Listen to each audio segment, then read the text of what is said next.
Hi YouTube, this is We All Juggle Knives with the Code 4 folding knife, right? Made by Cold Steel. Aluminum handle scales. You see it's kind of a titanium gray, but it is aluminum. Right, the triad lock, very strong locking mechanism. Right, kind of like a lockback, and because of that construction, it is very slim. See the polished pocket clip there, and this does come with two pocket clips. It's got thumb studs as your opener, right? But the thumb stud is longer on that side, and then you can unscrew it and reverse it if you wish. As for the blade itself, you can flick this open, but I do not recommend flicking it open just because of the type of lock. It's just inherently a little tighter than, let's say, most liner locks. Right, so I wouldn't advise flipping it open, but just the slow, steady opening. It is pretty smooth. You see the inside there. And here is the blade. This is the spear point model, but it also comes in a tanto and a clip point model. It's 3.6 inches by my measurement. A high hollow grind. You see the bevel there, swedge there, right, and it is Aus 8 steel. And you see a very nice satin finish on the blade. It does come extremely sharp, as most cold steels do. And as far as that spear point, I like how there's a lot of metal very close to the tip. It makes it durable, but yet it's so pointed that I don't think it sacrifices any piercing ability.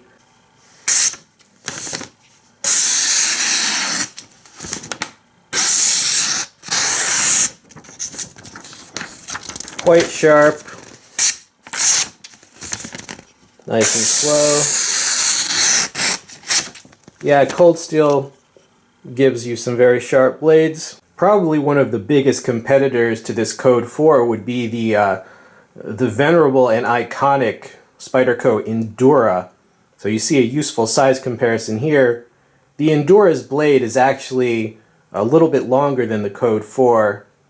Right, but the handle of the Code 4 is slightly longer and wider than that of the Endura.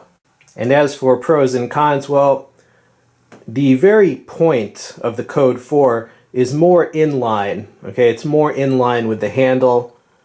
So to me, that's better for thrusting. And another useful comparison with the Cold Steel Recon 1 spear point, you can see it's almost like the Recon 1 is a scaled up, right, rendition.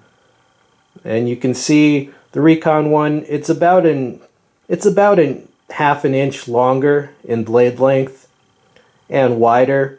And the handle is also wider. So you see that there. And also, it's a bit thicker in the handle. All right, so if you want something like this, but maybe you want a longer blade, right, there's always this Recon 1. Now the handle has a smooth texture, and some people have said that, oh, so that means it wouldn't be good as a weapon, you know, as a defensive blade, because it's smooth.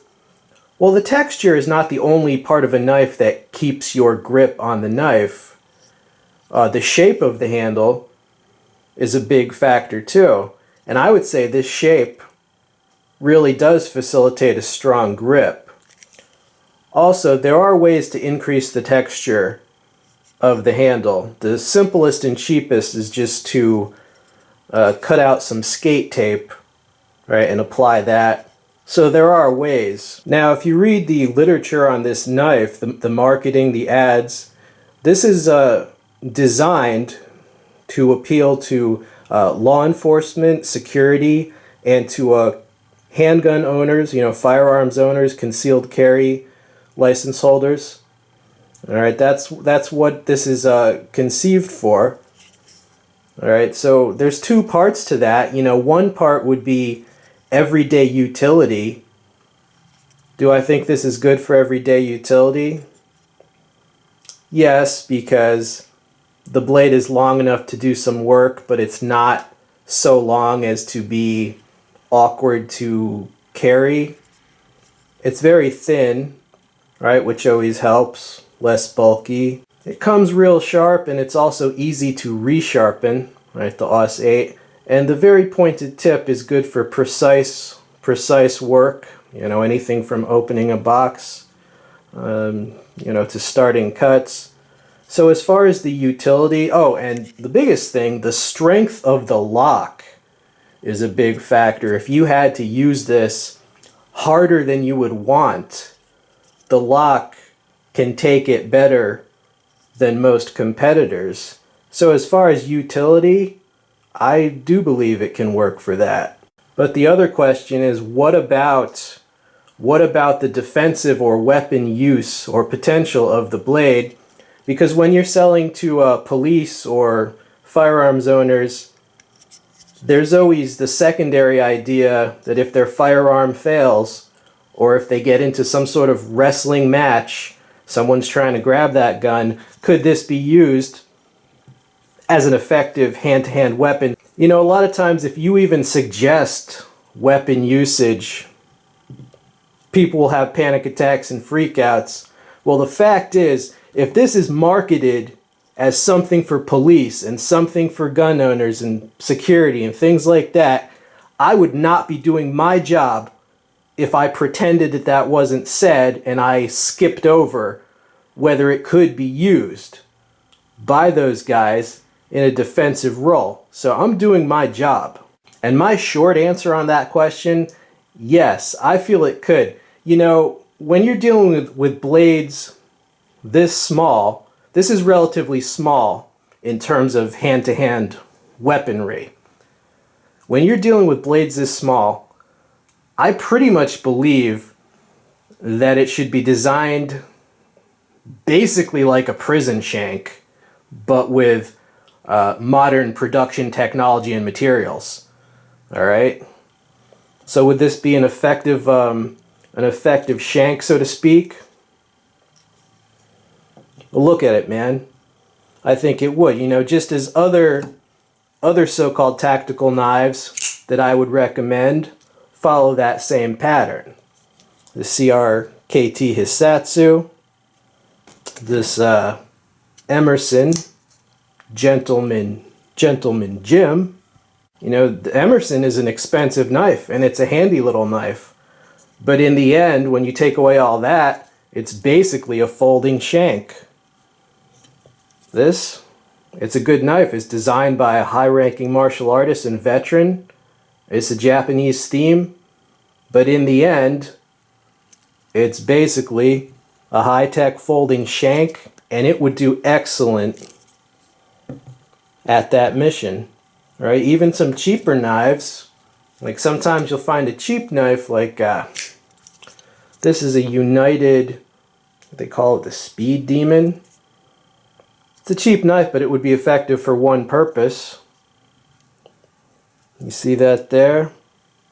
So right, you know, it's a high-tech folding shank. Now, because of the blade shape, this would also be very good at slicing techniques as well. The most commonly taught techniques in all different systems of knife are thrust and slice.